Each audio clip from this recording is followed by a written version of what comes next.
patuloy natin minomonitor itong low pressure area dito sa west ng ating bansa at ito'y huling namataan sa line 435 kilometers west ng Sangli Point, Cavite kaninang 3 a.m. Kung makikita natin, ito ay nakapulang bilog, meaning mataas ang tsansa nito na maging isang ganap na bagyo. Pero kung ito man ay magiging ganap na bagyo, ay ito'y malapit na dito sa border ng ating PAR line at palabas na rin naman ng ating Philippine Area of Responsibility. Sakaling maging bagyo, papangalanan natin tong Jacinto.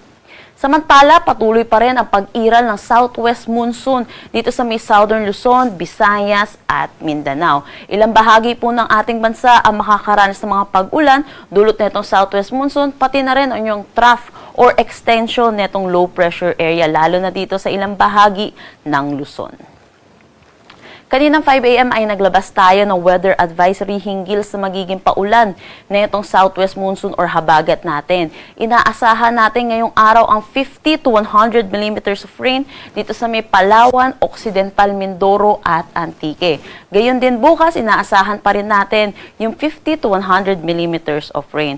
Iba yung pag-iingat po para sa ating mga kababayan sa mga posibilidad ng mga pagbaha at mga pagguho ng lupa, dulot na rin na itong mga pag-ulan ng mga nakaraang araw. Para sa magiging panahon natin ngayong araw dito sa Luzon, kung makikita natin, malaking bahagi ng Luzon ang makakaranas ng maulap na papawirin na may mataas na tsansa ng mga pag-ulan. Dito sa may Ilocos Region, Cordillera Administrative Region, ilang bahagi ng Central Luzon, dulot ito ng trough or ng extension nitong low pressure area natin dito sa West Philippine Sea. Samantala, dito naman sa may Mimaropa, Quezon at Bicol Region, mataas din ang tsansa ng kanilang mga pag-ulan, dulot naman ito ng southwest monsoon or habagat.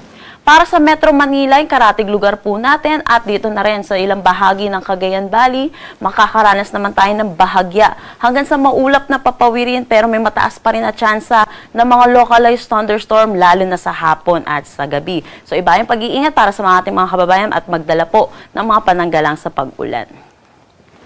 Agwat ng temperatura for Metro Manila, 25 to 32 degrees Celsius. Lawag, 25 to 30 degrees Celsius.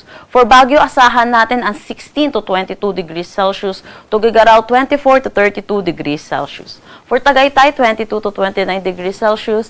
At Legazpi, 24 to 30 degrees Celsius. Para naman dito sa may Palawan, Visayas at ilang bahagi ng Mindanao, particularly dito sa may Zamboanga Peninsula, Northern Mindanao at Caraga, inaasahan din natin ang mataas na tsansa ng mga pag-ulan, dulot pa rin ito ng habagat. Kung makikita rin natin dito ilang bahagi ng Mindanao, makakaranas naman sila ng maaliwalas na panahon, pero asahan din natin yung init at alinsangan, lalo na sa umaga, tanghali hanggang hapon na may mataas na tsansa ng mga pag-ulan pagdating sa hapon at sa gabi. Agwat ng temperatura for Puerto Princesa at Kalayaan Islands, 25 to 29 degrees Celsius. Iloilo, 25 to 30 degrees Celsius. Tacloban, 25 to 31 degrees Celsius. Cebu, 25 to 30 degrees Celsius. Zamboanga at Cagayan de Oro, 23 to 31 degrees Celsius. At Davao, 24 to 32 degrees Celsius. Wala naman tayong nakataas na anumang gale warning sa anumang seaboards ng ating bansa. Ang sunrise mamaya ay 5:44 a.m. at ang sunset mamaya ay 6:11 p.m. Para sa karagdagang impormasyon, bisitahin ang aming mga social media pages at ang aming website pag-asa.dost.gov.ph.